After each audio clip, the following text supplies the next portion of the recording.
تدرس العصبة الاحترافية لكرة القدم إمكانية الاعتماد على حكام أجانب لقيادة بعض المباريات المهمة في البطولة الاحترافية إنوي. وحسب ما ذكرته صحيفة صباح، فالعصبة الاحترافية تدرس مقترحا تقدمت به في بعض الأندية الوطنية منذ مدة، والذي يهدف إلى الاعتماد على حكام أجانب في المباريات المهمة بالدوري المحلي.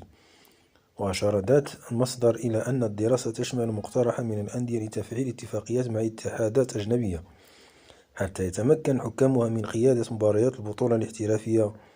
وتفكر العصبة الاحترافية في الموافقة على الطلب الذي تقدمت به عدة أندية في وقت سابق، والذي يتعلق باعتماد حكام أجانب، وذلك بغية امتصاص غضب الفرق والجماهير من الأخطاء التحكيمية الكثيرة التي باتت تعرفها مباريات البطولة.